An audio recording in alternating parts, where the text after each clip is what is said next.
ones shall we use? Does it make a difference? Yeah, it does. Yeah, let's use these because they're, do I need them all? Yeah, that'd be good. Okay. Tell me what to do here. Okay, just do you have a question in mind today?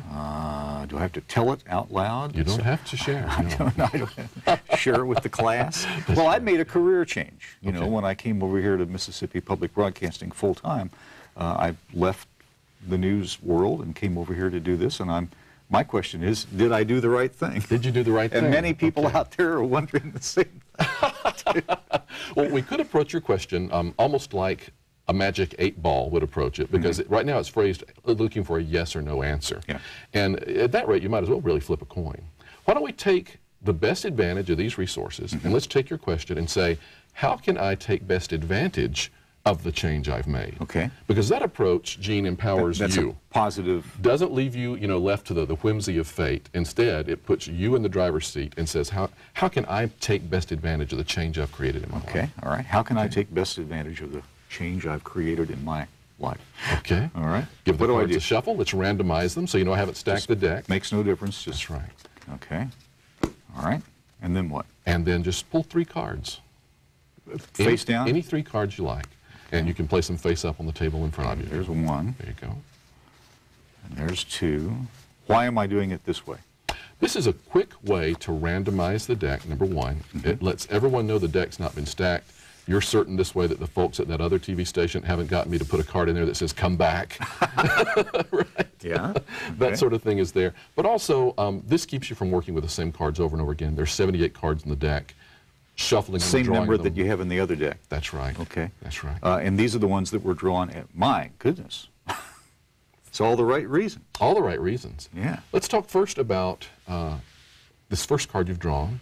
It's trump number 5. It's called Guidance.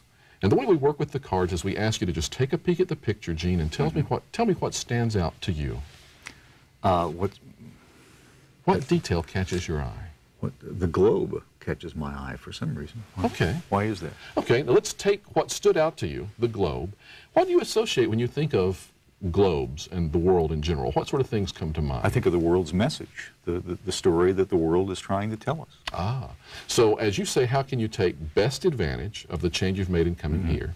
One of the things that might come to mind, the first answer coming to mind, might be, this might be a better venue for you to tell better stories about the things that are going on in the world. Very good. And then I drew expression. Well, now what's going on in that card? the painting right there in the very middle of it, and I'm not noticing the goat down here on the bottom, but I'm noticing the bright colors in the painting and the fact that there's an expression of artistic endeavor going on here. Tell me how this job relates to that concept. Absolutely right there. Absolutely right there. So now you have a greater degree of artistic expression, a greater degree of control, more things you can investigate. And you see how these cards, we're not anticipating that some mystical force. You didn't set this deck up? Yeah, there you go. Well, that's why I had you shuffle it. You see, we're not depending on some mystical force to give us the right answer. Instead, we're exploring what you think, what you feel, and using the cards as a way of pulling that information out of your head and onto the table where we can see it. A couple minutes left, but the last one is the optimism card, and I love the fish out of water, which I feel like sometimes. Yes. But I also love the flower there and the rose and the optimistic feeling that you get just looking at it, looking at life differently every single day. Yes, excellent. And that's exactly the kind of feeling we hoped that picture would prompt people to have when they saw it. And if you look at that as a strategy card, the strategy it would communicate to you is, being optimistic is really the best way you can take advantage of this new situation.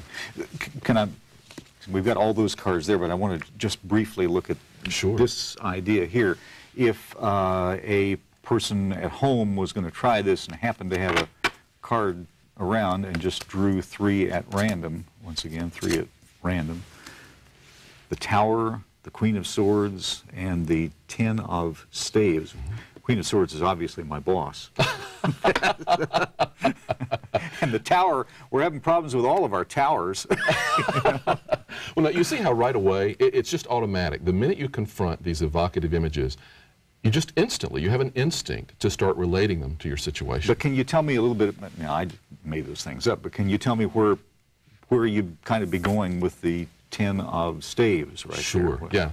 yeah. The best way is to take that image and ask yourself, what does this mean to me? What comes to mind? Because that's usually the message that you need at the time. That's where the solution to your answer is going to be found. Those are the slings and arrows of outrageous fortune. There. Oh, there you go. Exactly. Exactly.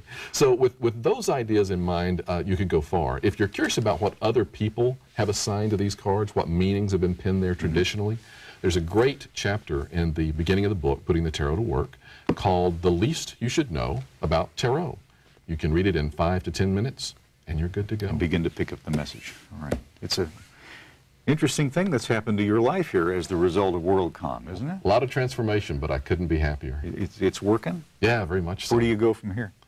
From here, we're continuing to do books. The first book is out on the market now. I've finished the 6th one.